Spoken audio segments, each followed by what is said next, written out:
on Dorrance Field, where it's senior night. Chapel Hill, North Carolina. Number 5 Duke making the journey along Tobacco Road, taking on the rival top-ranked North Carolina.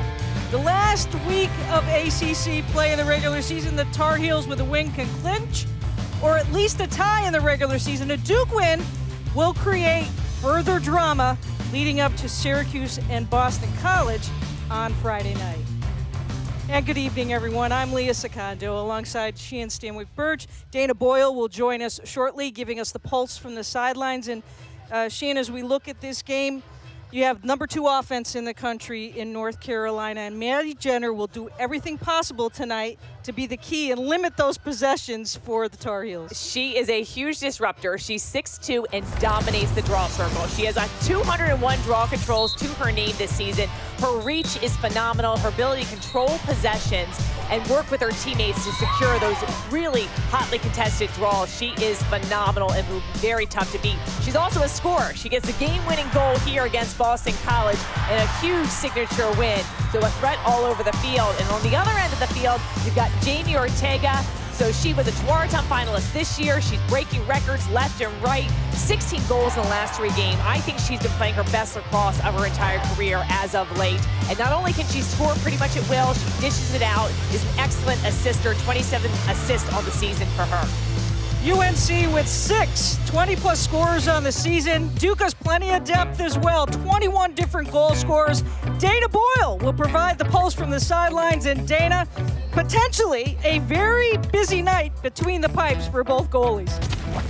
Well, Leah, goalie world just got a little bit more interesting tonight, as we just learned. Sophia LaRose, the mainstay for Duke women's lacrosse, she will not be starting tonight due for injury. So number 17, Kennedy Everson, she's going to get the nod in just her 2nd career start, arguably one of the biggest games of her career, so young. Now, you might have seen number 17 in between the pipes during that BC game last Saturday. She came in with about 15 minutes left in the game and had a massive 4th quarter. She really sealed the win with a huge stop on the 8-meter from none other than Charlotte North. Her and her teammates so fired up. And what a big confidence boost if you're her going into the game so late. Tonight, she's got her work cut out for her. Definitely a confidence boost for her. And on the other end, between the pipes, is grad student Taylor Moreno. 6-year, just amazing. Look at her numbers, 8.7 goals against average. Been so strong leading this UNC defense. Moreno, 62-6 all-time, and also a Tewaaraton finalist. 25 players were named finalists today, and Taylor Moreno on that list as well. The series history in this one has been dominated as of late by UNC, a 27-14 differential. Tar Heels have won the last 12. The last meeting in Durham last season, the regular season, 12-11 over in Durham. 2 Tewaaraton finalists in the draw circle tonight. That is where it's going to be extremely exciting. Some of the best talent, Ali Mastriani, last year's ACC Midfielder of the Year. And both these players, not only are they really excellent at their craft and winning the draw, they also can score, threats all over the field. But Maddie Jenner has a knack for really securing the possessions. We're underway in Chapel Hill. So glad you could join us tonight for ACC action. Duke wins the draw. That would be the 202nd draw control win for Maddie Jenner. And that's right, just Maddie Jenner. Ball back to the Tar Heels now. They'll have their first possession, carrying it over the line. And that's exactly what UNC needs to do. If they're not going to be able to win that first possession of the draw, come over with the extra ones, put a ton of pressure on, and they were able to come out with an excellent turnover. There's Mastriani, number 12. Scotty Rose Brownie, one of 11 seniors and grad students recognized, along with Andy Aldave, 31 tonight prior to tonight's match. This is Elizabeth Hillman up top, working off the screen.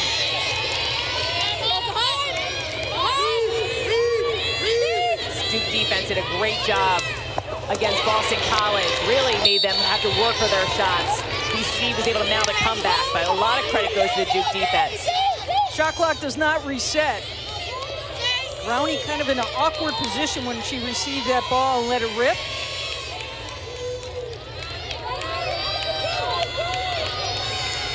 Mastriani looking to dodge. Nice double team on a slide there by Duke, and up over the top. First shot and a goal. Elizabeth Hellman puts the Tar Heels on the board.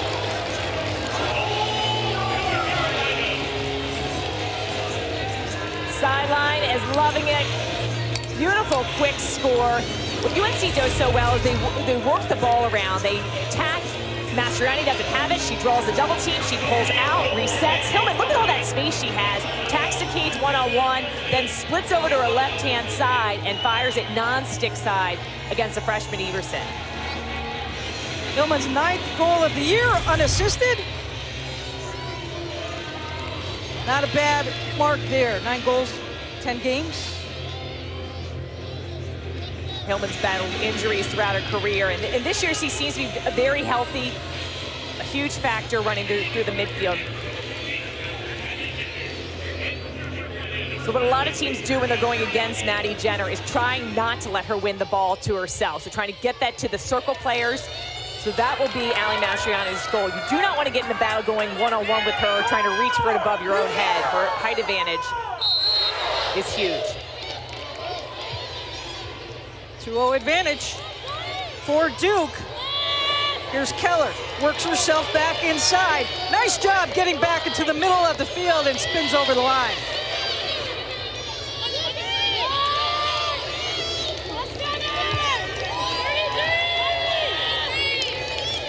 Corner, number 12 for Duke. Keep an eye on the junior from Northport, New York.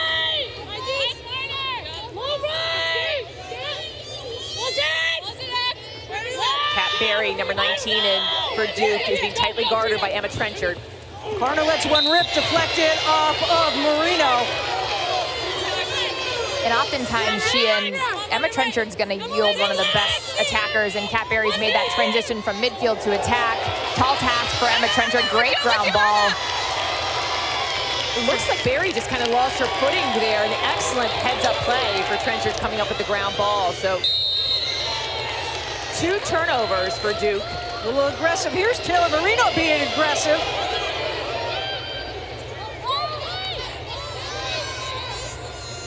We almost saw in the Virginia game that almost worked against Taylor Moreno, but taking a little bit deeper this time upfield.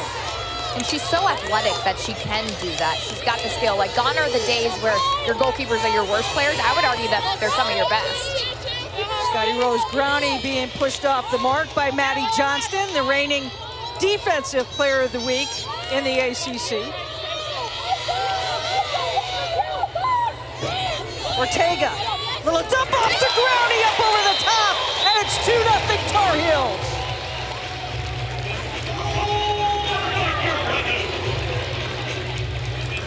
Second in D1 is UNC with 17.7 goals per game, and it starts on the defensive end. Slippage of feet here for Kat Berry, but Trenchard comes up with a huge ground ball, and this transitions downfield. So another Duke turnover goes down to a UNC goal. Ortega, she draws a double team. What she does there so perfectly is she hesitates ever so slightly, which gets her stick free, finds streaking Growney for the feed, and a beautiful finish. Love when they point to the person that assisted them. Ortega made that one happen, and Growney was able to finish it.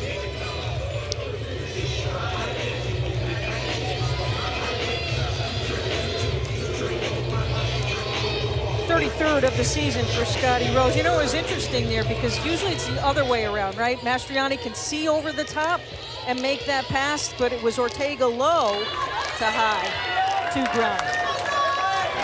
And when Ortega has the ball, you have to, she's a threat to score. So she's gonna draw those double teams, but she's very unselfish. She will find the open player. Right out of midair, 3-0 advantage for Duke on the draws. Jenner is just amazing. Fights off the check by Mastriani.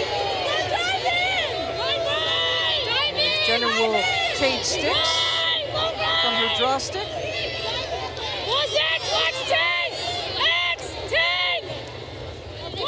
DeSimone, the sophomore from Bayshore, New York. 5 assists for Syracuse. Jenner is just so dominant. Here's Landry Lowe! but Duke answers. Actually, Kat Berry with the goal. Nice job by Duke. Quick ball movement. Working the ball around the perimeter and finding Kat Berry on the inside. Berry has exploded offensively this season. Great look here. You see Berry, number 19, in the center, and then she's just able to completely read the defense perfectly. And right as Trenchard looks to kind of get to the ball to get her stick in the passing line, Berry's able to find herself wide open and gets a much-needed score.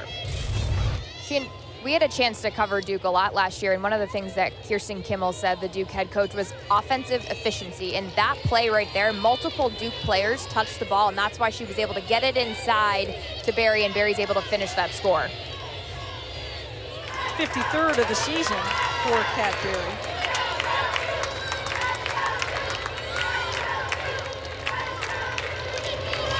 A little bit of a change up on the draw circle for UNC. They go with Olivia Dirks. Doesn't matter, Jenner comes up with the ball. And does what she does best. Hard check, it's gonna stay Duke's ball for a hold. When she's able to win it to herself, it just transitions into immediate offense. UNC putting a lot of pressure on defensively. They play a player-to-player defense, but they're pushing out, putting some pressure on the ball handlers. Walker Welch putting the pressure on now as DeSimone looks for some space.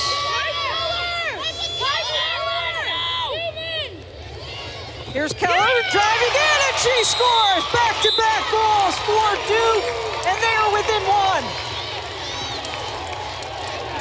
Win the draw, you rule the world. Jenner gets that draw control, and Duke's offense does an excellent job of clearing out space. Left Katie Keller one-on-one.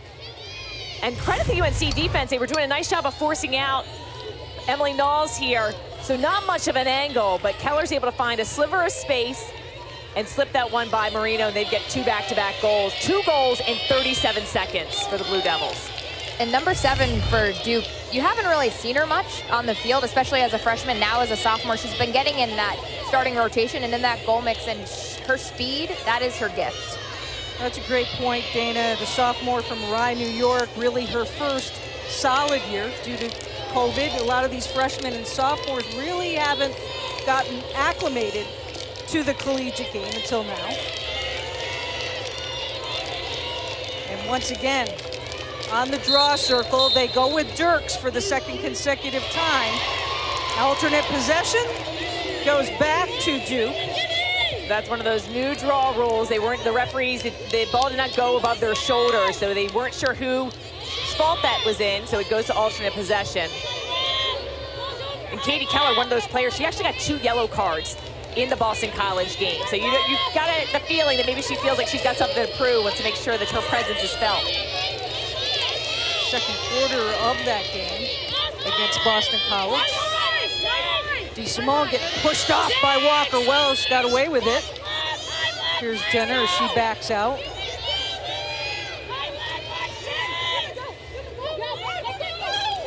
Carter really getting slid off by Dirks. Not sure who that ball was being passed to, but it will go the opposite way. Walker Welsh may have taken one in the head. Let's take a closer look. Fee goes to the inside. Oh. I think Eva Greco thought it was a quick stick, or that's what she was trying to get, the ball in the back of the cage, just a quick stick, but you have to have possession in your stick. It has to be safe. Eva Greco, number 9, the senior from Wilton, Connecticut. As you see, Jenny Levy in her 27th season. 2 national championships. 2 of the all-time winningest active coaches in Division I. Jenny Levy to start the night was at number 3, Kirsten Kimmel at number 6. Here come the Tar Heels. Scanoni takes it over the line to Dirks.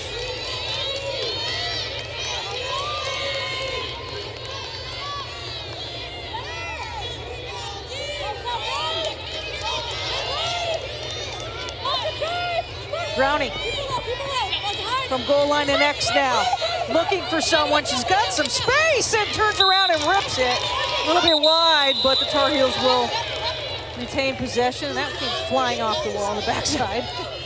good backup, Caitlin Wurzberger, who's being tightly guarded from behind the cage.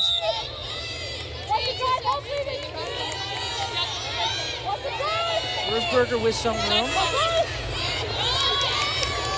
Hangs the 8. Ortega loses the stick. And a turnover, the first one of the game for the Blue Devils. Beautiful defensive effort there. I thought that was an excellent pass by Wurzberger. Knowles tried to cut in front on it, and DeSimone comes away with it. A little bit chippy, but we expect that, a rivalry game. And for as much as both coaches try to emphasize, you can't think about the fact that it's Duke and Carolina. How could you not think about the fact that it's Duke and Carolina?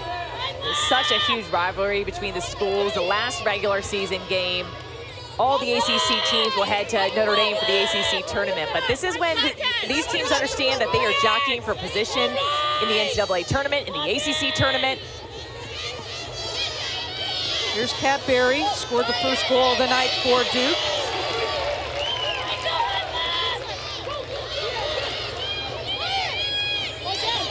That was a good feed inside by Moreno. It looks like UNC is going to take control there. Knowles may have taken one on the chin. Outlet here to Mastriani. And the sprint is on. She has Dirks on the wing, also has Eldave, takes it over the line.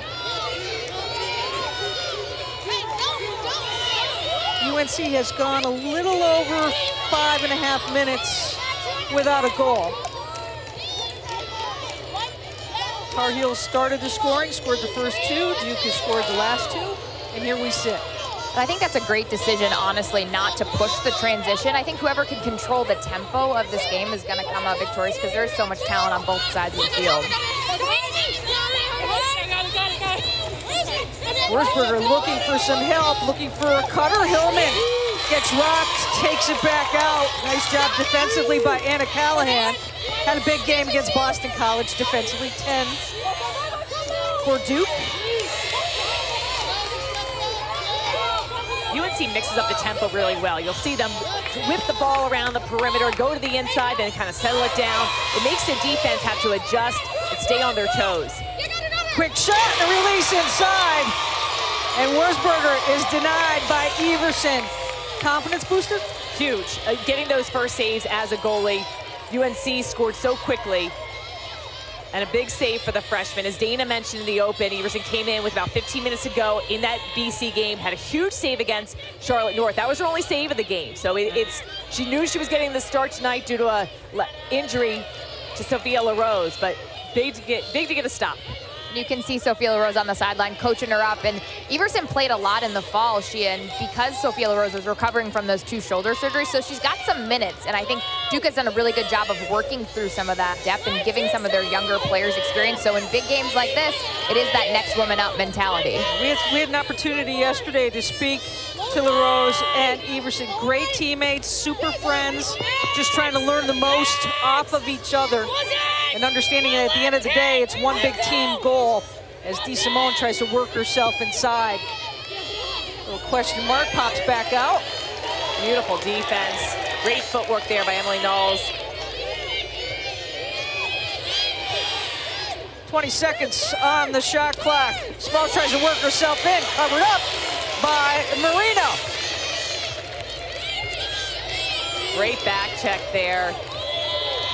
Julia Dorsey, she's familiar with this field as it also is the home to the soccer team. Two-way player taking it over the line to Andy Eldave.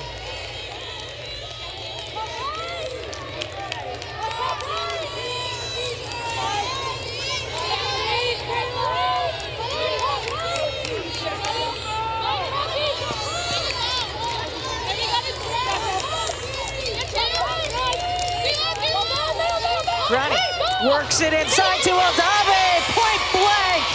Everson, no spacing there. No spacing, and UNC, their last couple shots have gone high, and they've either been deflected by a defender's stick, they come up with some turnovers, or a goalie save. So they're doing their job, they're getting open. They need to make sure their stick is free and see the space in the net.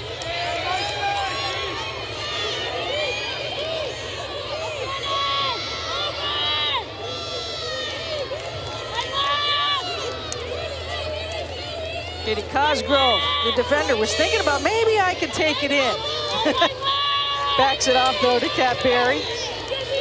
Look at UNC's defense, all pressured out, marking pretty tightly. Trenchard there on Berry. Jenner's up top, 14. Corner trying to find something, nothing there. Here's Keller. Little hesitation step. Nice denial on the slide by UNC. Plenty of time for Duke. Held whistle, the flag is up. And you hear those long, hard whistles. I think we're gonna see a yellow card be issued. Check to the head. So big opportunity. Duke will be up for a woman up for up to 2 minutes. And now Elizabeth Hillman's gonna be sidelined for up to 2 minutes. It is releasable on a Duke score. So watch this, and then you see this, the shaft of the stick go high into the neck, and she's just all over the neck and body, and then gets her in the head. Hillman, who had the first goal of the game, distributed a yellow card. So 2 minutes, free position off of the whistle and the restart here. An opportunity for Olivia Carner.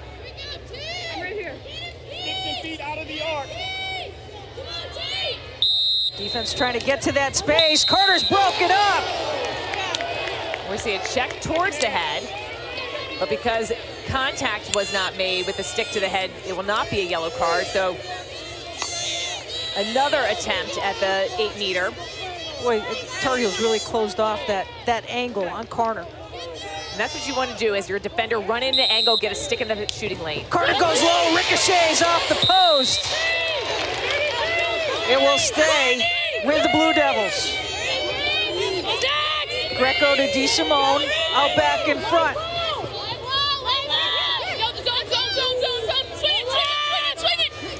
You can hear the Blue Devils. DeSimone, denied by Trenchard. Good movement of the ball by the Blue Devils. Quick play, down low, and somehow it just goes by the crease. Good pickup for Kat Berry.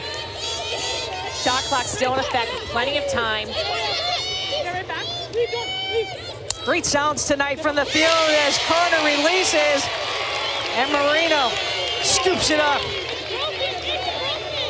Got a broken stick on the field for UNC, so Emily Knowles running off, and they'll try to get the right personnel in.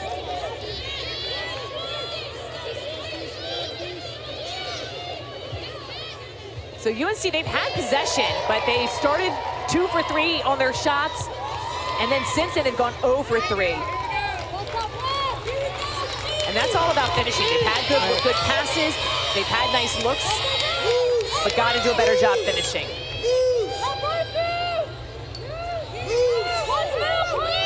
So you'll Brownie looking up at the game clock. Yeah, trying to see if they should kill this penalty right now. And we've seen teams do this, act like they're going to kill the penalty, and then all of a sudden somebody just flies the cage and they attack. So as the defender, you got to be on your toes and aware of anything. But they'll still have plenty of time when they get back to even strength to get a good look. Here's Andy Aldave, recognized tonight. Senior night, recognized at Notre Dame, earned a degree there, and 31 in white has come to UNC with one goal in mind, wanted to be part of a national championship opportunity, and has been a big part this season, playing many different roles for the Tar Heels. Worsberger dancing in. 4 seconds on the shot clock. Brownie is broken up. And what a break for the Tar Heels. They get that feed inside. Duke did a great job collapsing, just a little too aggressive on the check. Getting the whip going and whips it in for the goal on the free position. Tar Heels take the lead. Scotty Rose Growney from the 8-meter. She winds up, lets it rip top corner, and UNC's got the lead. It's 3-2.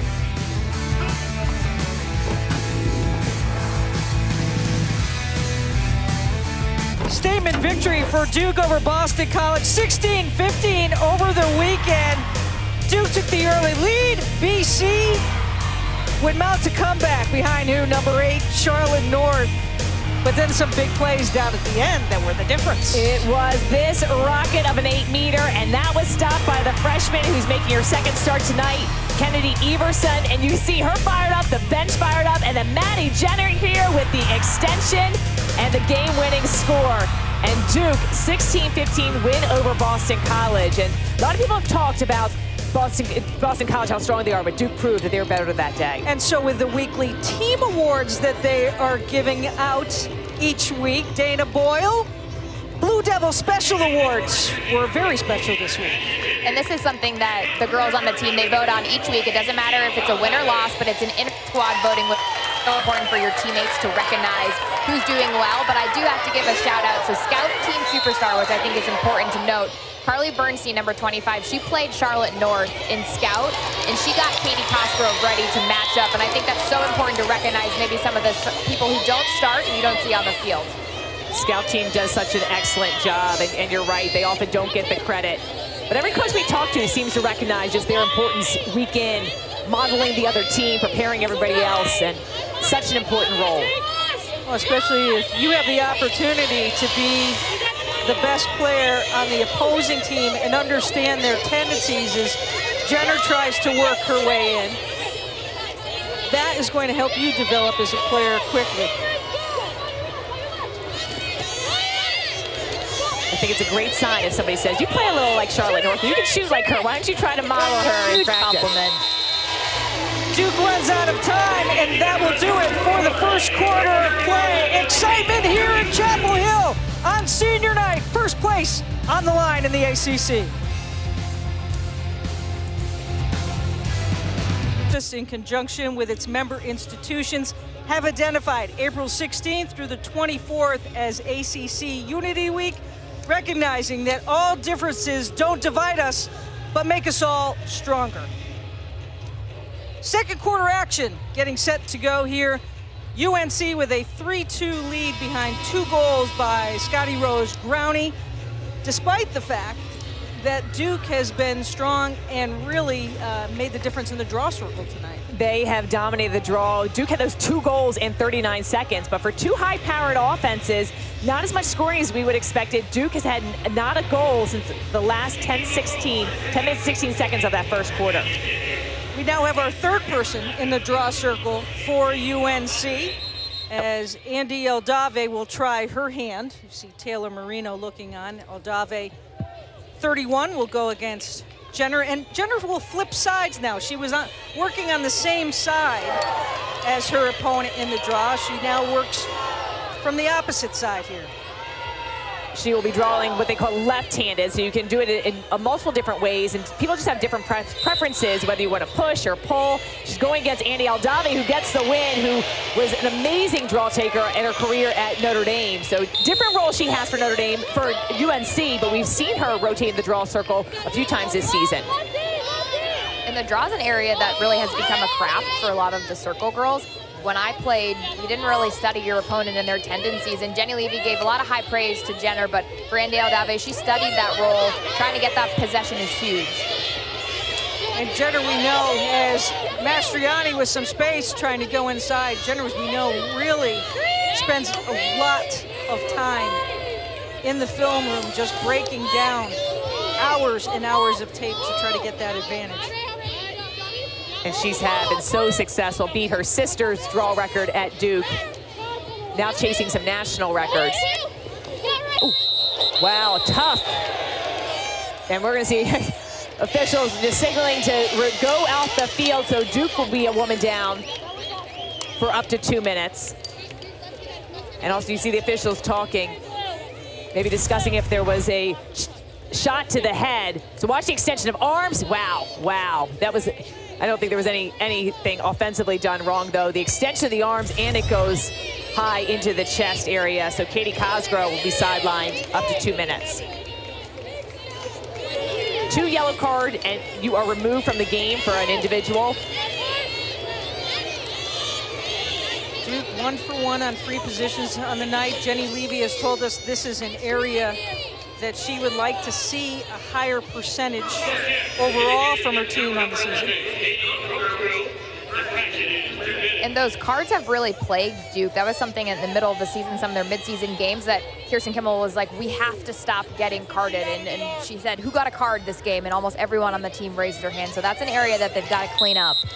When you get into these high-profile games, being woman down is obviously not ideal, so you definitely have to clean up the play, especially when you know the officials are going to call anything into that head, neck, and body area. Melissa Scanoni making her first appearance on the field for UNC. 50 in white, had that play broken up, but the Tar Heels come back out of it with the ball. Quick movement, Aldave's shot is over the top.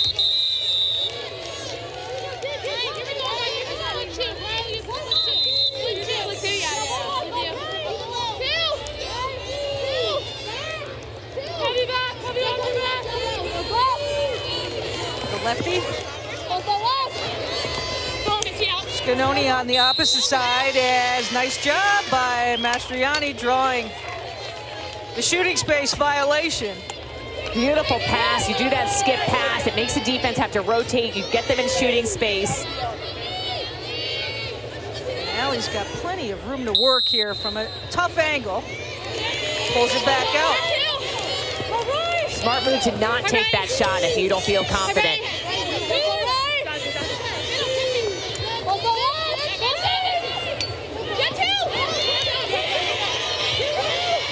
Brownie has to hustle to scoop it up. Under a minute on the woman up advantage. And over the top is Mastriani, assist on the goal.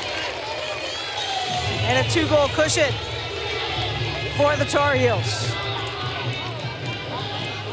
The grad student Mastriani just does everything at a fast speed. Beautiful pass, a little pump fake, and you see how she gets herself wide open. She pumps like she's going one direction. She gets herself a better angle by pivoting, getting to the inside, and Everson just drops her legs, her knees a little bit ever so slightly, opens up that top corner.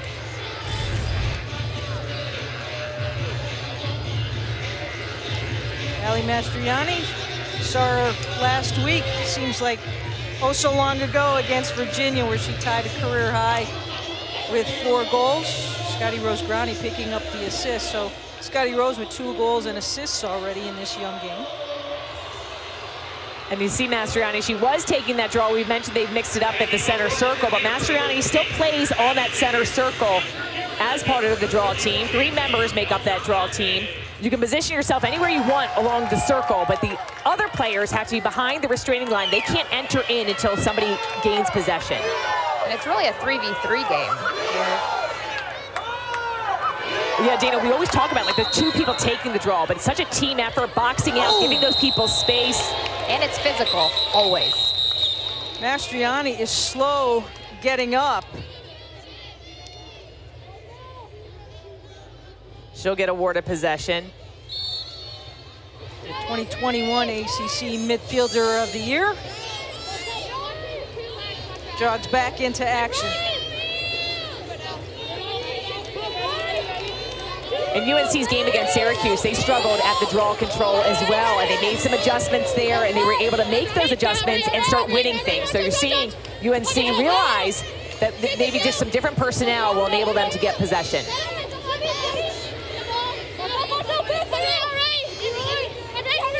Looks like UNC trying to speed things up. Everson, as that trickled off of her body, covers it up. And the outlet quickly.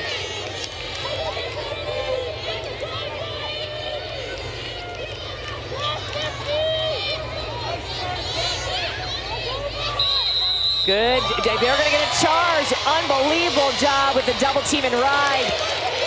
UNC looking to push transition. 6th turnover by the Blue Devils. Yeah, UNC did a great job. I thought Duke was really evading the pressure well. They make that cross-field pass, but the double team comes, which pins Duke on the sideline right there, which forces a turnover. So you really want to make sure you do want to spread the field out, but you want to make sure you give yourself enough separation from the sideline that you don't step out of bounds. And credit the ride for UNC. Like, those attackers, they ride hard. think it's so important for the offense to realize that once you have a save or a turnover, that you are now the first line of defense. And same thing goes when your goalie makes a save on the other side. That defense starts to clear. They're the first line of offense. So watch this. Watch the double team come. The two white jerseys, boom, coming and pinning. And you can see the stepping on the line. Natalie Kahn, unfortunately, running out of real estate. Quick call on the shooting space violation. Look at Mastriani working her way in. The speed and quickness of Ellie Mastriani. Back-to-back goals for number 12 here on senior night. What a start of the second quarter for Mastriani with those back-to-back scores. She chokes her hand up on her stick, which shortens her stick length, gives less room for the defense to be able to check that, but the fakes she puts in are perfect. Just gets the goalie to freeze, she keeps on moving, gets herself more to the center. Last two games, she's had 6 goals and gets her 33rd goal of the season. Allie pursuing a master's in media and communications, and also getting it done on the field as well. All smiles right now. Part of that senior group, there were 11 players recognized before tonight's game. That group has a 75-9 record. What a legacy they have left here at UNC. We understand that some of them still may come back and utilize that extra year. A lot of those conversations across teams across the nation will happen over the next couple months. Aldave stays in with Jenner, and the ball will go back to Duke. Duke has been held scoreless here now for close to 10.5 minutes. Which is pretty uncharacteristic. I mean, they lead the nation in goals per game, but I was in the huddle in that last timeout, and Kirsten Kimmel said, we need to keep spreading wide. Do not let UNC, do not let the defense lull you in and suck you in. You've got to stay wide and find the seam. So I thought that was a great adjustment because they were playing pretty tight into that 12-meter in that first quarter. Now they're nicely spread out. The more you pull the defense in, the bigger lanes you're going to have to go to cage. Carner looking for that lane. Rolls back inside, met with a double team. Landry working hard to get in. Flag was up, shot was off. Moreno collects it in the outlet to Dirks, and she's off to the races. Working hard to get over the line, and does. What a save by Moreno, the quick clear. And now UNC will just take a breath, get all the right personnel in. Brownie being pushed towards the outside by Maddie Johnston. Johnston coming off a career-high 5 ground balls. That's number 13 in the Duke jersey against Boston College. Ortega has some room, actually. Off of the near post, now met with a quadruple team. Yeah. 3-second goal. Finally, there was a sea of jerseys right there. It had to be 3 seconds or shooting space. Because, again, that's a safety call, and if Ortega took that shot, she was going to hit somebody.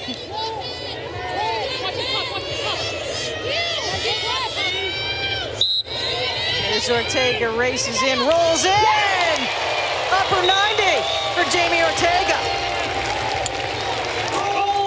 Jamie Ortega shoots 52% on the season. She typically gets the best defender, and even though UNC might struggle on free positions, guess who doesn't on this Tar Heel team?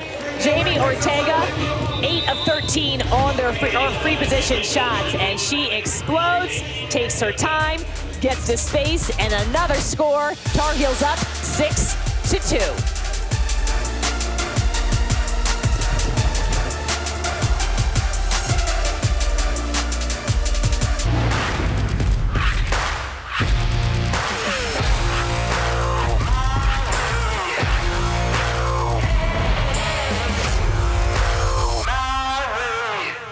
ACC championship right around the corner about a week from today. Now, if UNC wins, it's cut and dry. They're the #1 seed. However, if Duke wins, things get a little murky. There's a lot of different scenarios with the tiebreakers, and we've got a big-time game between Syracuse and BC playing on Friday night to end their regular season. So you see here, if Syracuse wins, Duke, Syracuse, and UNC all tie for first, and then UNC likely gets that 1 seed. But if Boston College wins, Duke and UNC tie for first, and Duke earns the 1 seed via head-to-head tiebreaker. So a lot on the line. And this game, the ACC is so tough that really getting that 1 seed, not only does it give you pride, it also gives you the ability, the highest seed host that championship game the following weekend. But you also play that last matchup of the first round game. So that is a big-time advantage. And I think it's funny because a lot of people counted Duke out. They said, oh, they have a pretty weak schedule. There's no way they're going to make it. Well, they are finishing the ACC schedule pretty well, if you ask me. Dana, I'm glad you brought that up, because when we spoke with the players yesterday, I said, you know, everyone was talking about Carolina, Boston College, Syracuse. Oh, yeah, there's Duke. I said, did that bother you guys at all? And they were like, no. Actually, it made us play a little bit looser because we know what we're doing, and that has to do a lot with our veteran leadership.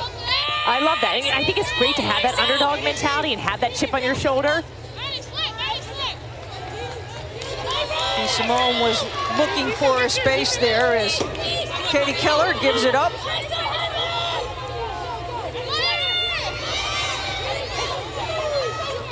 UNC sending that double team. Landry's got a little space, broken up by Knowles.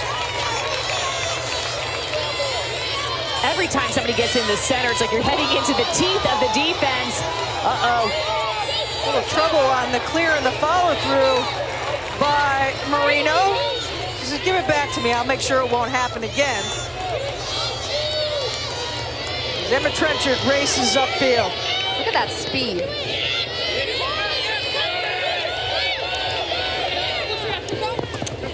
Ortega, nothing there as the defense clamps down for the Blue Devils. What a handle for her to catch that ball in transition and then not feel like she needs to just release that shot. She understands her time and place and when she should shoot, when she should hold possession, when she needs to pass.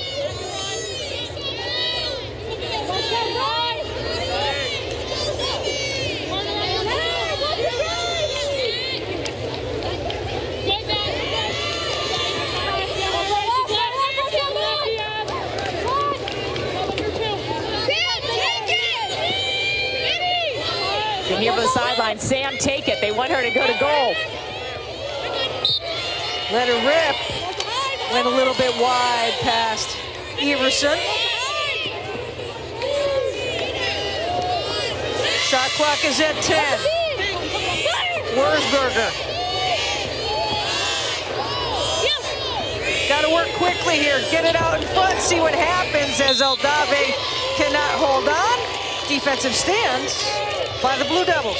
Wurzburger almost got that pass off. I think it's smart that Duke is putting pressure on her. She is a threat to score, but she looks for a pass first. She's got so many options that she can thread the needle to. So putting pressure on her made her have to just find somebody very quickly at the end of the shot clock to get the pass off. And that's a much-needed stop for Duke. They were playing a lot of defense, and when I was in that last huddle, the Duke huddle, Kirsten Kimmel said, we can't play that much defense. We've got to take a little bit of the pressure off our D, pressure off our freshman goalkeeper, Everson. We've got to work the ball on the offensive end and be really smart. In case you joined us late, Kennedy Everson getting the start tonight in goal for Duke, her second start of the season. As Sophia LaRose getting a breather, banged up a little bit, and Coach Kirsten Kimmel has plenty of depth at the goalkeeping position. Landry works hard inside, and a hard whistle there as she was broken up on the play by Nicole Humphrey. Smart move by Landry there. Her last possession, she went in and she got hammered and checked, and it ended up being a turnover there. So for her to pull out when she felt the pressure, and then she gets awarded the 8-meter.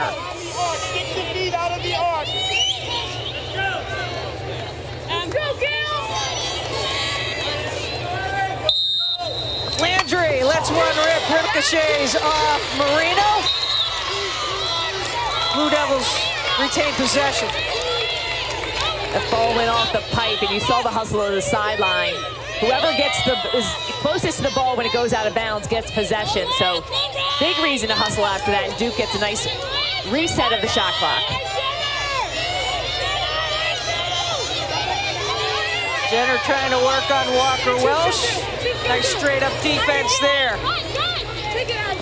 Landry against Humphrey, and it goes the opposite way. Turnover for the Blue Devils, that's their 8th. The defense gets a charge call, which is, it just fires up a whole defensive unit when you get those plays.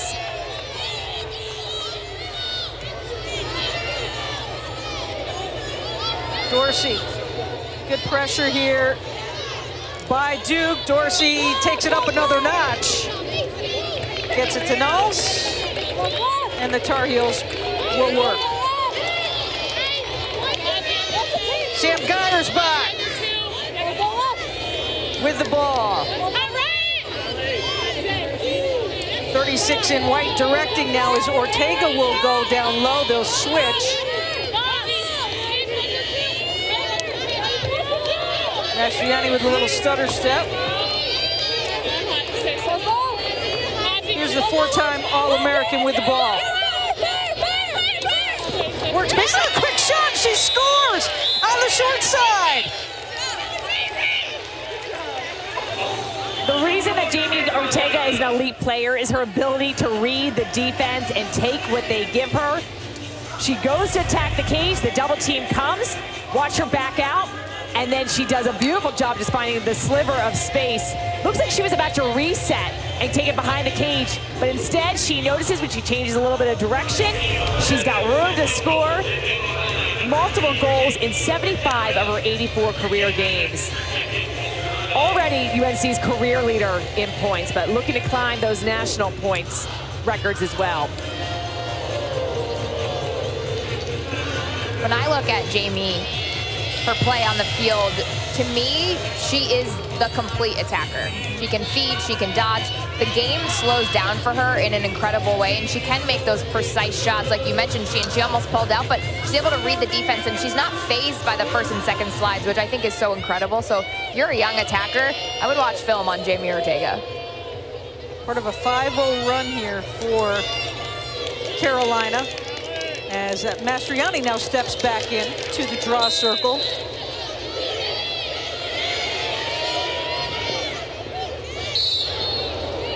And how much of a compliment Dana and Sheehan has what's around Ortega, kind of taking the pressure off a little bit, where you feel comfortable in a different way playing the game. Like I don't have to score all the time. Yeah, I mean, I think she's got so many talented people, 6 people with more than 20 goals on the season on this roster. So at any moment, somebody can be that big-time scorer. But what I've liked about Jamie this year is when games have gotten tight, we've seen her take it up another level. In the Syracuse game, when they need to score, they look to Ortega.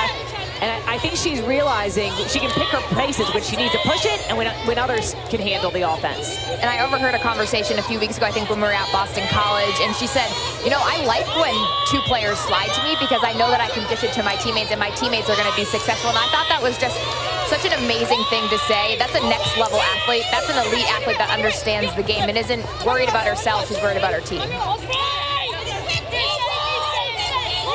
Cat Berry wide. As Trenchard is on her, tries to slide. Good job reading the defense. And Dee Simone came so close to putting it home. That was an excellent job drawing the double team, giving the give and go.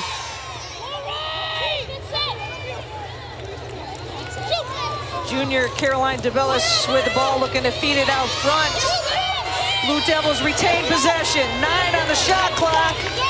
And scooped in by Moreno. Another great defensive effort for UNC. Duke's been held scoreless this entire second quarter. They started 2 for 3 with their scoring. Duke had a hot start, and then since they've been 0 for 6. The good news is for Duke, they're getting some shots off, and we've seen some good passes inside. They just need to clean things up. Gilman there taking it off the bounce.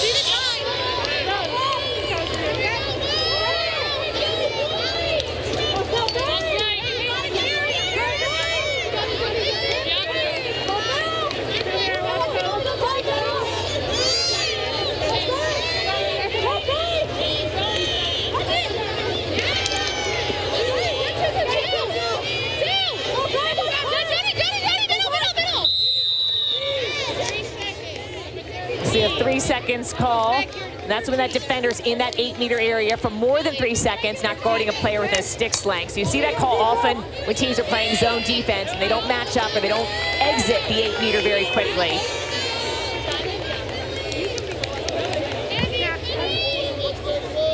Solid for Carolina, 3 for 3 on the free position. They decide to move it around. The 8, looking for the cutter and Growdy, and she rips it home. Scotty Rose with a hat trick. Well, they could have taken the easy score, or else they could just pass it around and get everyone's stick and have an unbelievable goal scored by Scotty Rose Growdy. Beautiful job. You see the deep defense. They are spinning, constant movement. The double team comes, and Growdy takes it on the run, and then she moves off just a little bit. Look how she gets separation. Switches the hands, gets in her left hand, gets separation from the defense, able to fire it across her body. 3 goals and 1 assist tonight. 26th career hat trick, and for Scotty Rose, she has at least 2 goals in 13 of the last 15 games this season. She was one of those seniors honored before the game, and I saw on social media they were taking bets on the UNC team of who was going to cry first. And it looked like she had some waterworks coming onto the field. But a lot of people were voting for Scotty Rose that was going to be shedding those tears. Largest lead of the night, 6 unanswered goals for the Tar Heels. And Olivia Dirks into the draw circle for UNC against Maddie Jenner. Beautiful job, Emily Knowles, getting possession. Here's Dirks with room to run. Gets broken up by Kat Berry, but a little aggressive there with the check. Gotta give her some space. Don't they have to move the players back there? Yes, they do. Looks like they're giving a warning.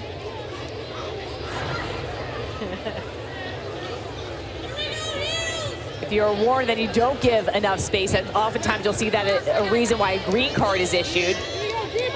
Call that non-engagement area. Dirks. Look out. Here's Growdy. Aldave looking for somebody to cut through. Dirks is there for a flash. Ooh. No goal. That whistle was done before the shot, but a yellow card being issued. Check into that body. So this will be Duke's 2nd yellow card. The penalty, if they opt to hold on to possession and don't score, will be going over to the 3rd quarter. But watch this, the extension of arms and in the body. So we saw another yellow card happen. You have to adjust your play, the officials, but you extend the arms and it goes up high. That's going to be a yellow card. Maddie Johnson with her first card of the game. ECC Defender of the Week. She was phenomenal in that BC game. Ground balls, caused turnovers. Career high 5 ground balls in the victory against Boston College. Waiting for the restart.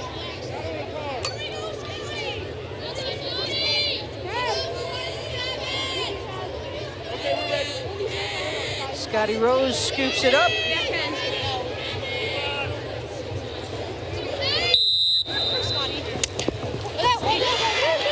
Quick scoop up. And nice job by the Tar Heels, and once again, draw the foul.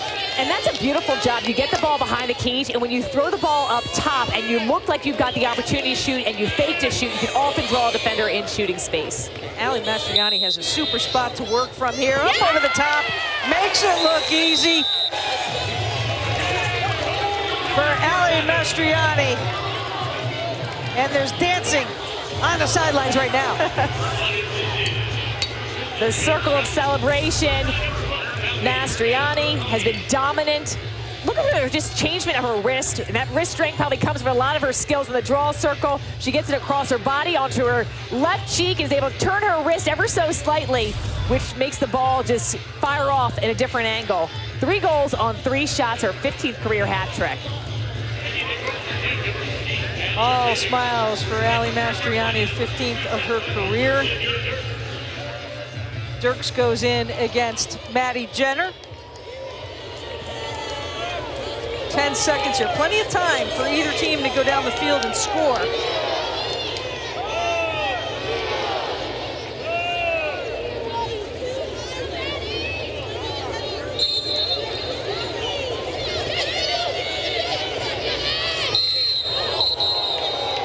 We may see another card on Olivia Carner.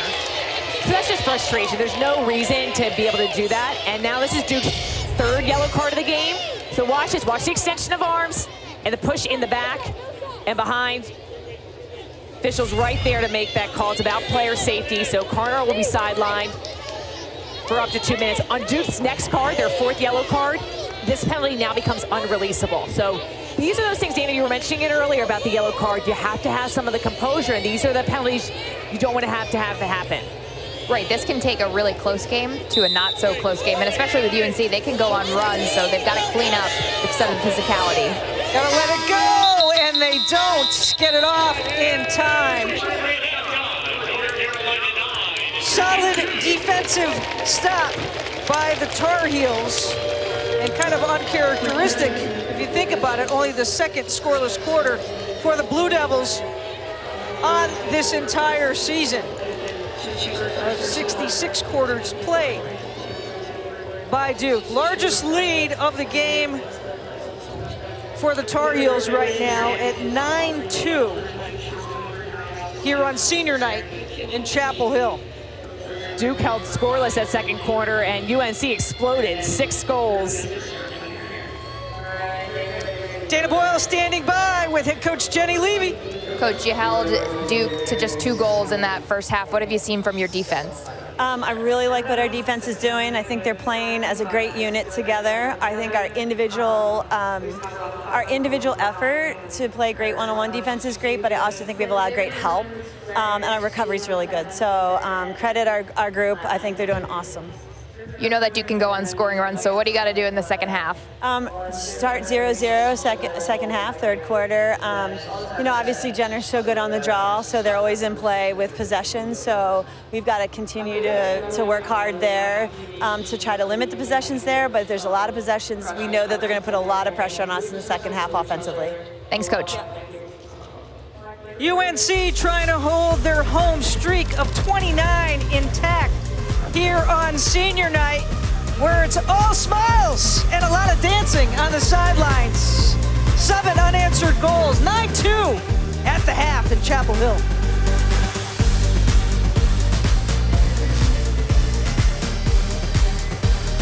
Welcome back to Unity Week on the ACC Network. We are at the half with UNC ahead of Duke. 9-2, first place on the line in this final week of the regular season of conference play. UNC, Shin has been exceptional. 4 to 5 passes before they let that shot rip. Their ball movement is so fun to watch. Everyone cutting off ball, getting into the open spaces. The ball doesn't get stuck in anyone's stick. They're looking for the right opportunities. When they don't have it, they pull back out and they readjust, and people are wide open. And their offensive depth has been really phenomenal, and that's one of the reasons they're undefeated this season. Dana, some changes need to be made offensively for Duke to get back into this game and make it interesting. They've gone almost 12 minutes, 25 minutes actually, without a goal. That's one of the biggest things that Kirsten Kimmel said. You know, they're playing us differently defensively than we anticipated. So with that, we have to keep the integrity of our offense. We've got to spread out. You saw it a little bit in that second quarter, but we've got to spread out so we can create lanes for the offense and the attackers to really drive. And we have to take the best shot. But the best shot doesn't always mean the first shot, and they've got to get the ball out of their defensive end to get Everson a little bit of a break there. UNC really dominated possession in that second quarter. UNC had 12 shots, Duke just 3. So they need to get possessions, and they need to get better looks on cage. Duke with a 9-4 advantage in the draw circle. Maddie Jenner will go against Indy Eldavin to start it off, as Carolina will remain a woman up here to start this third quarter of play.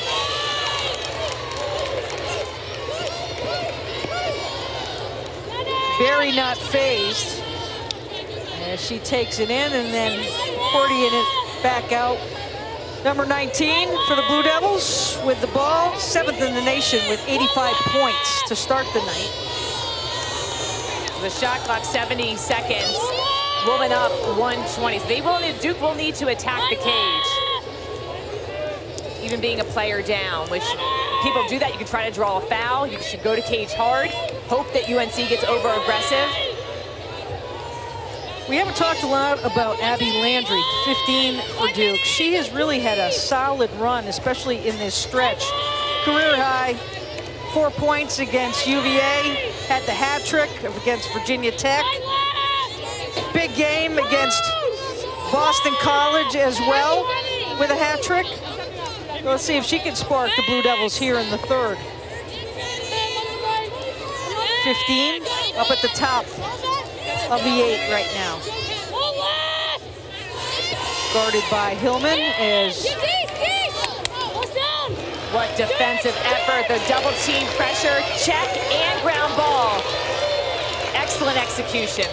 Dorsey to Knowles, sprints in. She's got a lot of space here. Great job as Brownie is moved off to play, and Aldave will bring it back out. 10th turnover by the Blue Devils. And Ortega in the upper 90. You can see the excitement there. You can hear the ping of that corner when Ortega took that to cage. Ortega, she's aware of where a defender always is, and when they turn their head, she's looking to split the cage, get herself open. She's wide open here. There's still a player up. Takes that pass, shoots non-stick side. Great placement for the score. 65th career hat trick for Jamie Ortega. And number 3 putting up threes here on senior night.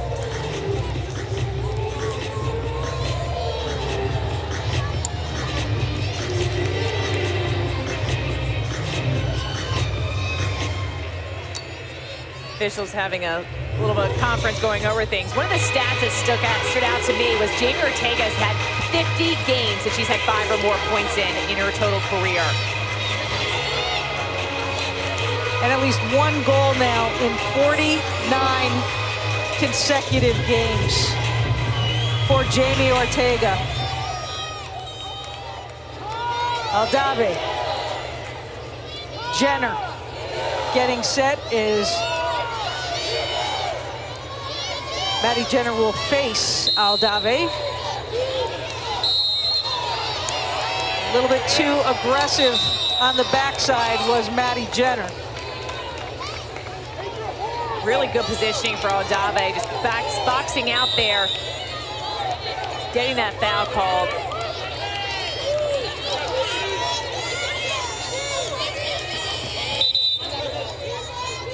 Extra ball on the field.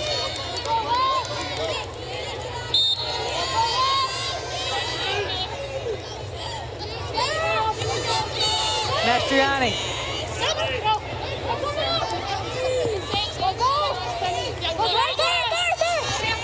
Worsberger being pushed off by Cosgrove. So Duke's gonna need to be aggressive, but understand that they have 3 yellow cards as a team right now. That 1 more yellow card makes it a 2-minute non-releasable penalty.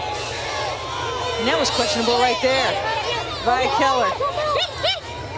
Worsberger quick to get back on her feet. Mastriani to Hillman. Elizabeth Hillman got the scoring going for the Tar Heels tonight.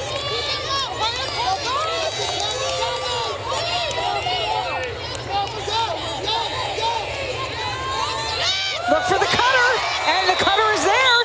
Andy Aldave finishes it. 13th in the nation in shooting percentage. Aldave has made a living right in front of the goal. She is a fantastic finisher. She's picked up ground balls right in front for scores. A beautiful cut inside and the quick stick. Another great passing sequence. Sam Geiersbach with the assist.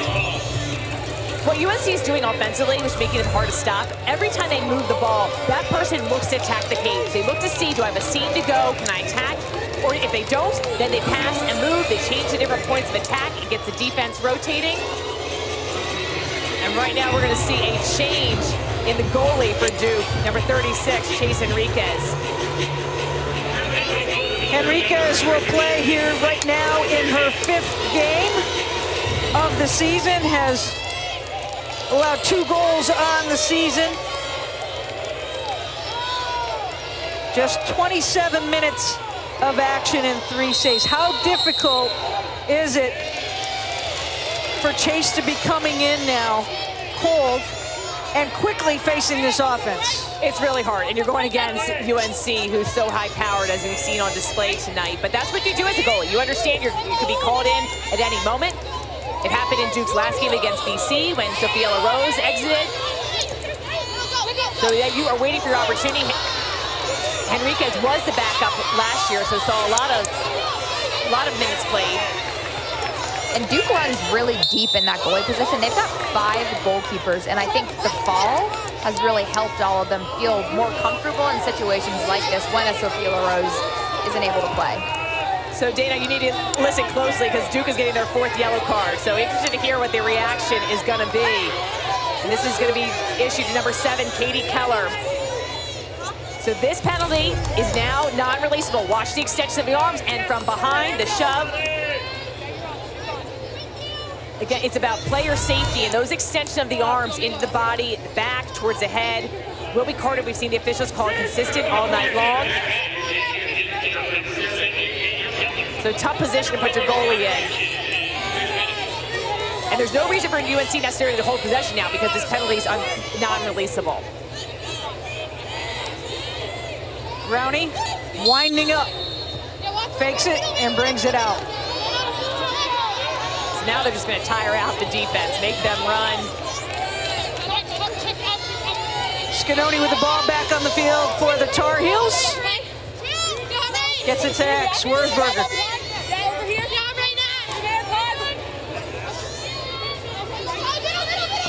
Brownie trying to draw that shooting space violation. Doesn't work. Mastriani works in! And the easy goal up over the top of Enriquez. 4th of the night. Back-to-back 4-goal games for Ali Mastriani. The Tar Heels continue to roll. They're on a 10-0 scoring run, and Mastriani, she has found all the open lanes, gets her stick free, protects her stick, cradles by her face, gets it to her shoulder, and releases that shot. 4 goals on 4 shots. Talk about being efficient. Ties that career high.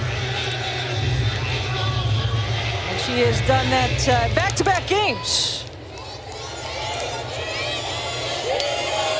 And it's hard to believe, but in the 3rd quarter, it's running clock. I'm surprised a little bit. I know that 4th yellow card doesn't help Duke, but I've seen a lot more competitive Duke team than we're seeing here tonight, but I do think the physicality has really not helped them, keeping consistency in the game.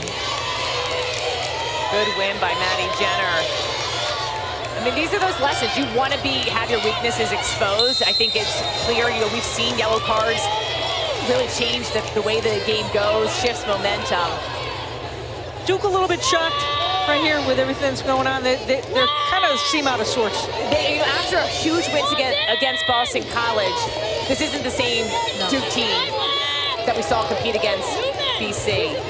And you got to give credit for UNC. I mean, they've done a great job. Duke had a fast start, but UNC responded in the 2nd quarter, being all the difference with 6 goals for UNC and Duke being held scoreless. I mean, Anna Callahan out in the field. Sorry, Dana, go ahead and finish up. Oh, that's okay. I just think, to me, the way that Duke has been playing in this 3rd quarter is a lot like how they played in the 4th quarter of that Boston College game, where they almost lost the game, played a little bit frantic, weren't playing their game, so unfortunate, but plenty of game left to play.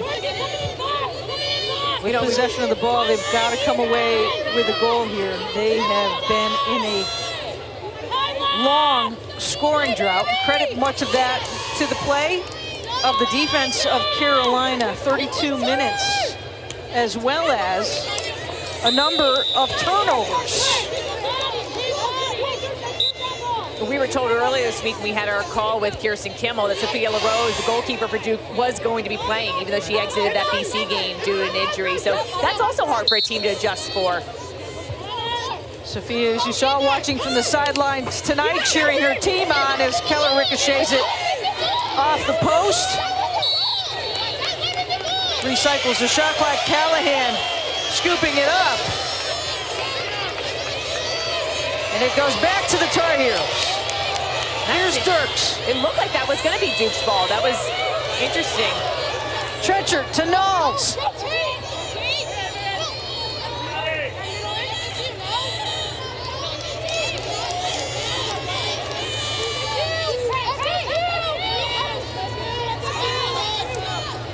Despite Sophia LaRose being sidelined, you can hear her cheering on the teammates. She said, be tight, D, lock in, lock in. So she's coaching from the sidelines, even though she can't be between the pipes.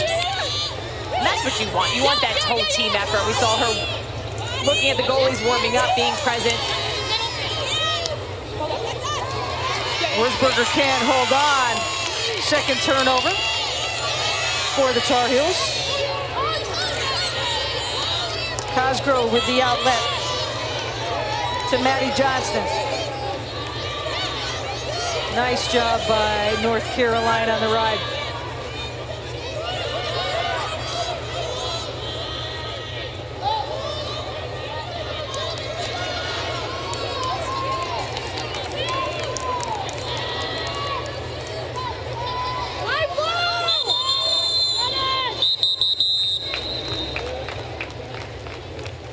Again, offsides on Duke.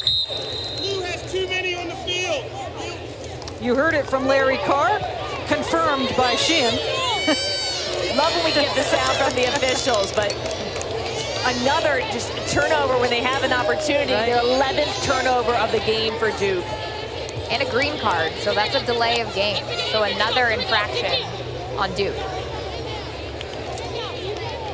The green card is a 1-minute penalty, a player down. That doesn't count to the total card total, but it is 1 minute, it's releasable. Maddie McCorkle will sit in the chair.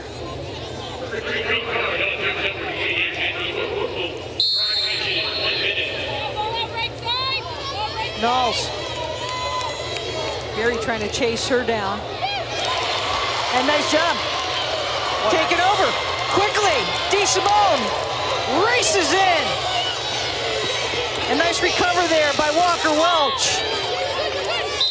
Wow. Olivia Dirks on the backside. What composure. I'm actually surprised we didn't see maybe a yellow card be issued on that play.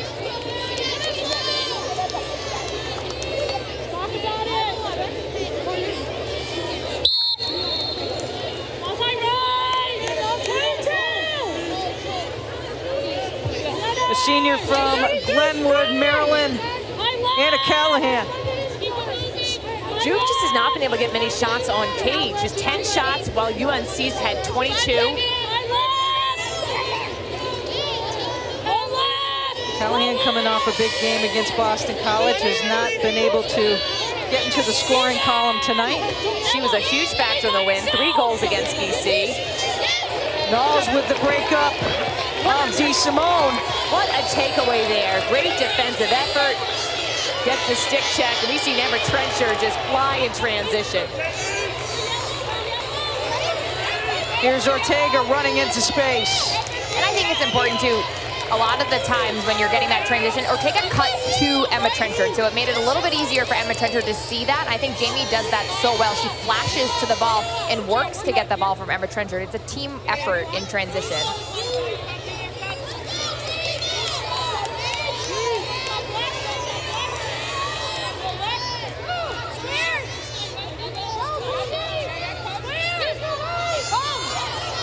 Libby Lawton getting some action here in the third. 14 for the Tar Heels.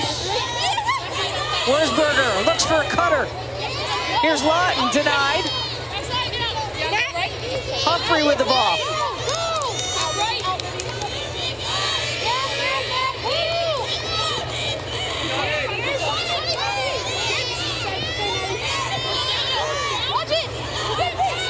Watch out for the double team on the backside. Taylor Wareheim, turnover number 4. Garner, beautiful job coming up with that takeaway.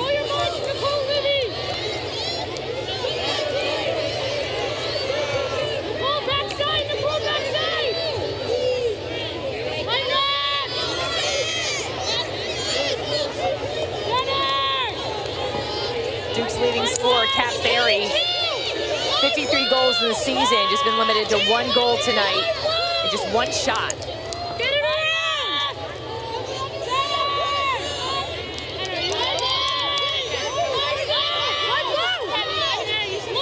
UNC playing straight up. Trenchard on Berry here. Pass out in front. Taken away by Dorsey. You saw Trenchard's fancy footwork. Number 23 in white. When she is on a player, it's why she's maybe the best defender in the nation on the USA team, and really has the ability to limit, and she often shuts down her opponent. Deep carry here by Taylor Moreno. Does that make you guys nervous? Because I'm sweating over here. Each game she seems to be creeping up a little bit more. Just a little bit more. Now for the fans out there, goalie cannot score a goal though, because their stick would technically be illegal with the pocket and dimension. But she can get an assist. She sure can. Ball's Pretty close.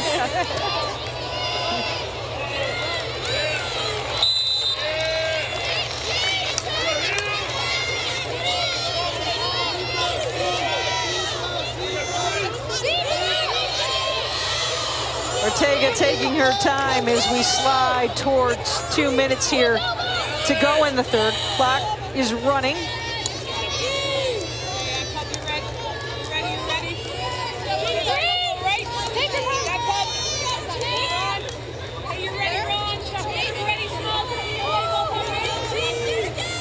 This is such a deep UNC squad. They will wear you down and move that ball around. And Scotty Rose Brownie finishing the play for the Tar Heels, her 4th of the night. The UNC scoring streak continues. And this one, it comes from the pass of Jamie Ortega directing the traffic. Scotty Rose Brownie, she curls with the score, 13-2. The women's tour time list narrowed to 25 today. 5 finalists will be named in early May. 5-time Big Ten Player of the Week, Aurora Cordingley, one of your 5 finalists that you feel. She's a Canadian, she's slippery. You see Charlotte North here for Boston College. She won it last year, looking to repeat. Amazing highlight reels that we've all been such fans of. Megan Tyrell for Syracuse. We've talked about that big Syracuse BC game Friday night. We'll see who shows up being the star there. And then Northwestern's got Lauren Gilbert. She has led that Northwestern team, 62 goals on the season. And Dana, you've had a firsthand look at Jamie Ortega. She's just incredible. You know, her playmaking ability stands out, but her consistency is even more impressive. She's always been a high-level finisher, as you know, Sheehan, but her assisting, to me, more so than her goal scoring, is what really elevates this entire UNC offense. She is the catalyst that gets everything going. I agree. Her assists are so awesome. She's second on the team in assists, right behind Wurzburger. But because she's able to feed, it makes the defense have to play her differently. Because when you do go to double her, because you want to stop her, you got to be worried that she's going to find the open person. So dual threat there. You saw the rush of Jamie Ortega running off the field. They had an extra player on the field for the moment. I think it's interesting now Lauren Gilbert and Aurora Cordingley will go up against each other this weekend as Northwestern takes on Maryland. Of course, Saturday, big game. Syracuse and Boston College this weekend as well in the matchup. A little Tyrell and appetizer. North, Yeah. a little bit of appetizer. Before the Big Ten tournament, the ACC tournament, we're getting into gear. Scooped out of midair by Maddie Jenner. Maddie Jenner also on the top 25 list. We actually have Jenner and Barry from Duke on that 25 list. Emma Trenchard, Jamie Ortega, Taylor Moreno, Natalie Mastriani representing UNC on the final 25 list. That's a big possession, Leah, for Duke. In that huddle I was in, Kirsten Kimmel exchanged some stern words, and she said, we need to decide, are we gonna fight? And she turned to the offense and said, that's on you. You need to keep the ball out of the defensive end, and you have to play better as a unit, which I so agree with. And really, it's quite shocking because the lowest point output for Duke this season was 8 against Liberty. Only 2 tonight. Back-to-back goals after UNC started the scoring off. They tied it at 2. And then it's been all UNC offensively since that point. As Barry tries to let a shot go right into Trenchard. Yeah, this Duke offense is #1 in the nation with 17.8 goals per game. So not been able to come close to their season marks. The whistle blew, then the shot and the horn sounded. So I think we're gonna have some time put back on the clock here for Heinemann.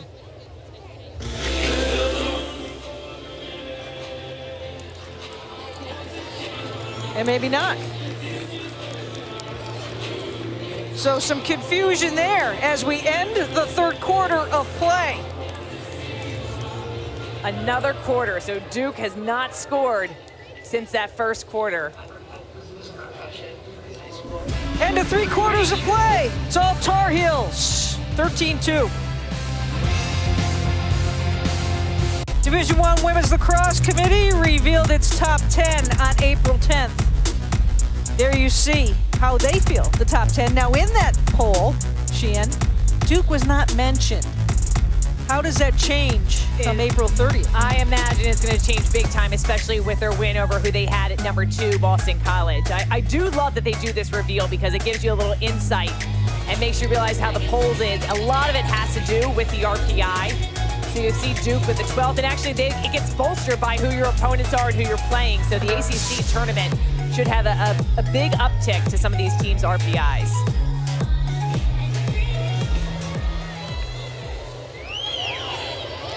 And I think you're exactly right. And the best part about the ACC is that these teams, Duke and Carolina, it's very possible that they play each other again at some point down the stretch. In the ACC tournament and then maybe in the NCAA. So Right. a lot of these teams are no strangers to each other, meeting 1, 2, 3 times a season. But I think Duke definitely deserves to be in that conversation after their win over Boston College. We all expected this to be a closer game, but now you see a lot of hard whistles. And a yellow card, or a green card. So those, I think all those quick whistles were for 3 fouls in the midfield.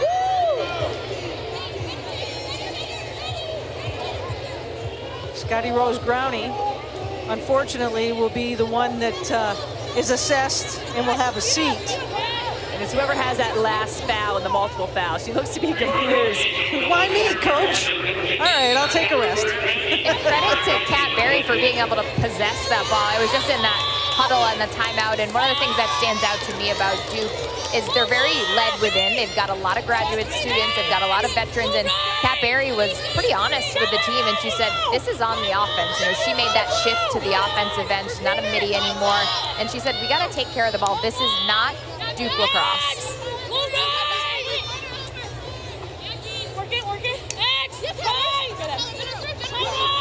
Berry in there, number 19, flashing up towards the top, and the rip there by Landry is stopped and denied in the outlet by Moreno.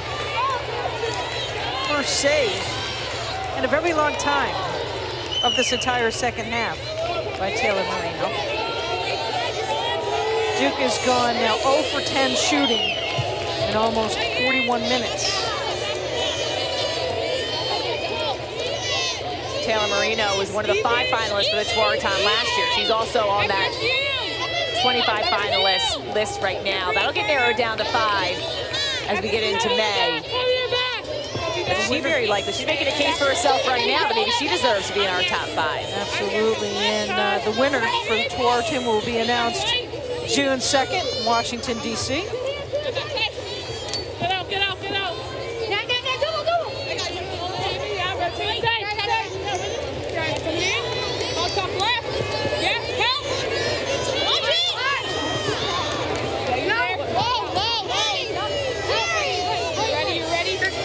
Hear the sounds of the defense of Duke trying to slide in and do a nice job. Olivia Carter with a takeover that goes right back to UNC. And Scotty Rose Growney on the takeaway. She was just on the sides, taking a little break. And her 5th goal of the night. That break worked. It did. And you can just see this offense. They're gelling, they're rolling. Carter, who leads Duke in calls turnover. Phenomenal takeaway. And tries to send it back. I'm not sure where she was sending it back to the goalie, but that's way too long of a pass. And we've seen her evade all that pressure right there. So a costly mistake, but Growney picks that one up. Look at these 3-headed monster right here. Jamie Ortega, 5 points on the night. Ali Mastriani shooting perfectly, and Scotty Rose Growney's got the most looks on cage with 5 goals on 8 shots and 2 assists. And it's crazy because that's just 3 of the players for Carolina that do a lot of things really well. They've got so many other threats, so to see those numbers and those stats, it kind of shocks you because there are so many other players that get in the mix, and it's why they're so difficult to stop. We mentioned it was senior night for UNC, and a lot of times on senior night, you see teams hard to get into a rhythm. There's so many emotions. You got your family and friends and parents, and UNC opted to do that celebration at about 6:40, so about an hour and 20 minutes before game time. And I think that was smart. We saw a couple of tears being shed, a lot of family, a lot of smiles, but then they got some of those emotions out. They have been playing very loose and very together. Great double team. And Aldave with the one-timer for the 2nd time tonight. Ortega and Aldave have worked as a dynamic duo to finish. Another great offensive connection for UNC. Watch this double team here, and then a heads-up play. Ortega just takes that ground ball at speed, and once again, Aldave, right place, right time, and a beautiful finish. She likes to live on the edge there in that goal circle. She likes to teeter on, is it a crease violation? It is not, but fancy footwork for Andy Aldave. 2nd in the nation is UNC in scoring offense and scoring margin. Aldave leads the team in shooting percentage. She has been so effective.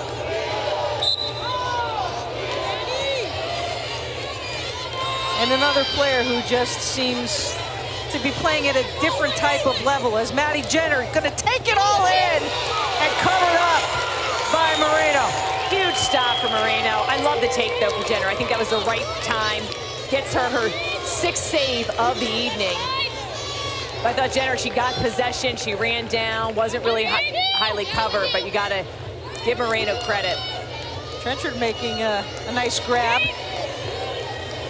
Beautiful clears. Outlet it over to Knowles.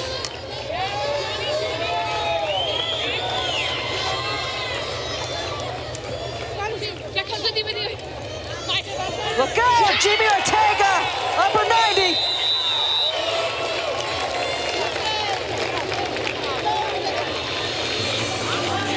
Fourth of the night for Ortega.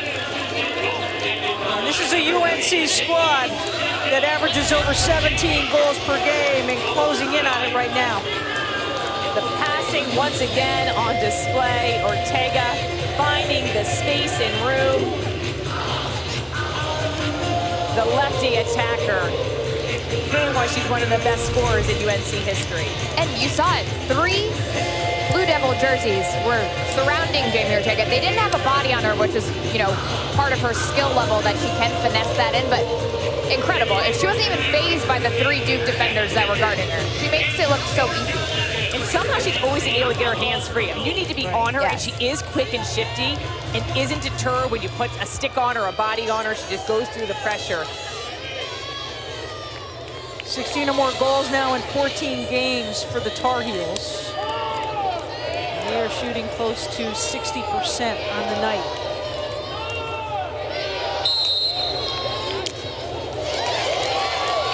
Broken up by Humphrey. Scoops it up.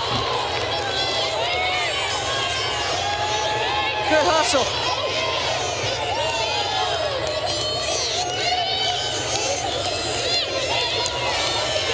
His 14-0 run matches the same by the Tar Heels last season against Notre Dame, Aldave's old team.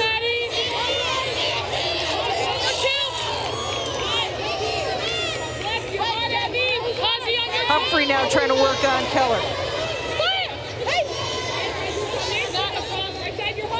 Good stop there by Andy Aldave. This Duke defense has been put to work.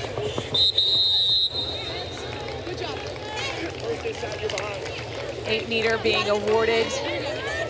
Olivia Dirks on a hash mark.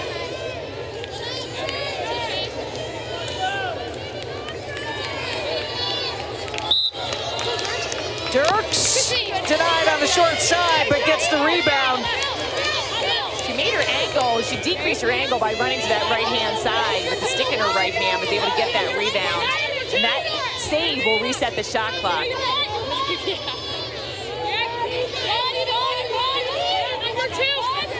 Changes hands.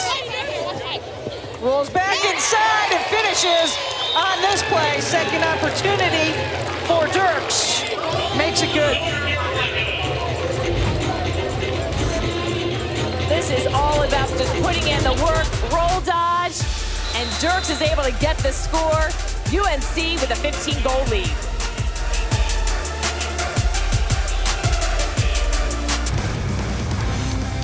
Jamie Ortega going into some special territory, not just tonight with those 4 goals, but in the big scheme of things in the NCAA.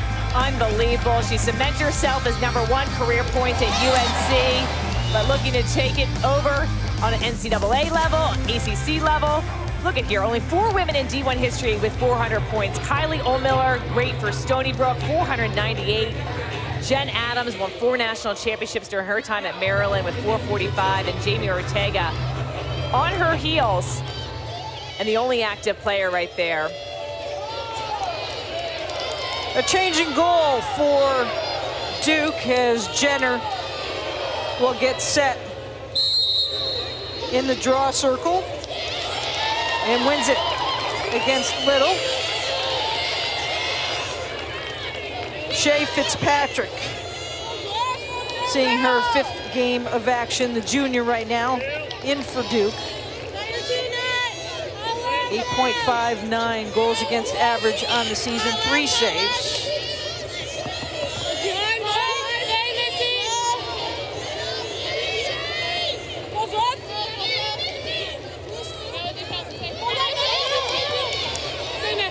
Warhead picks up the loose ball.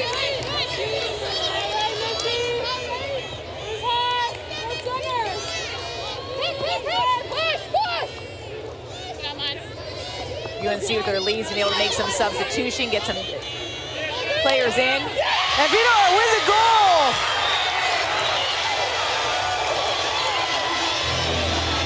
We talked about players getting recognized. To see the sideline going crazy. And you see the excitement there. Amanda Fedor gets her 1st goal of the season. Geiersbach gets a pass to the inside, and Fedor with the stick drop. 1 goal for the season for the senior. How about that? Recognized with the group tonight, and that has everyone on the sidelines jumping for joy. That's, talk about teamwork and celebrating all together. Just the 7th game for Amanda. They drew that play up for Fedor in the huddle. I was listening to Jenny break down some X's and O's, and they said, Fedor, you're going in, and the whole unit was trying to be quiet, but you could tell that they were really excited. So everyone just celebrating each other, and I think that's what makes this Carolina team so special, is they are so selfless, and they're all each other's champions, which makes them even more successful on and off the field. And such a win for a team when you're up by so much. You can get in some of those reserve players, some of the scout players on senior day, get in some of the seniors that don't get to see as much time. So a credit to this UNC team. 7 different goal scorers tonight for the Tar Heels.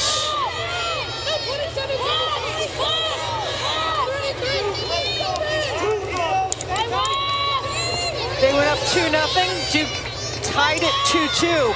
And it has been North Carolina offensively from that point. This game for UNC with a win here, they will be the #1 seed in that ACC tournament, which brings along hosting rights if they're able to advance. The highest seed will host that championship game, so. And they're regulars. Well, there's a goal. Let's see the officials are signaling. It is a goal. It is a goal. Little hesitation as the officials looked to each other on the play. And then it looks like we've got a foul, so a lot of whistles in there. I believe there was possibly a foul after the goal, which maybe, if that is the case, will award Duke possession at the center. Let's take a look here. Little rocker step, a pass to the inside, and then she does go flying to the turf.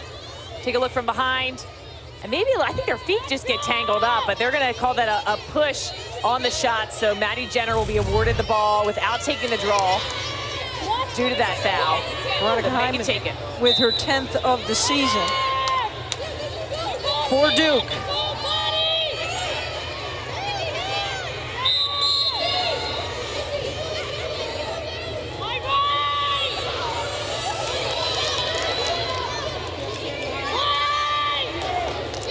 Greco.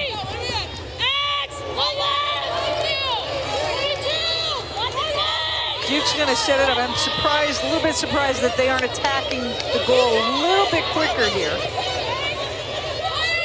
Callahan up top. DeSimone's ricochets off, loose ball. Still loose. And it'll go to Duke.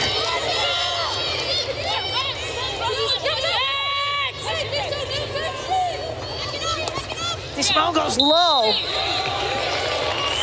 Moreno, beautiful stop, and then runs it out to get possession.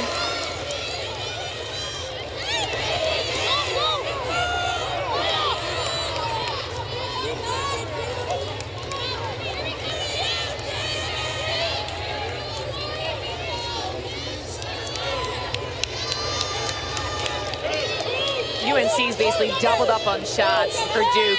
30 shots for UNC, 17 for Duke. Even if they had scored all of their shots, still would be trailing this UNC team. So just offense, which we knew was a major strength of UNC, has really shined tonight, even with Duke dominating the draw control circle. So oftentimes the draw control doesn't mean a guaranteed goal. You gotta make sure you take care of those possessions. Point blank as we are under a minute to go. And off the turnover. Wareham can't control it.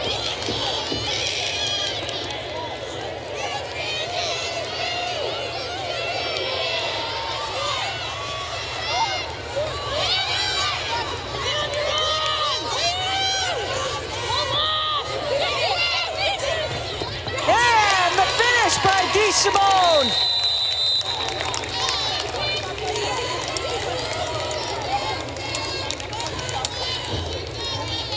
DeSimone gets her first goal of the night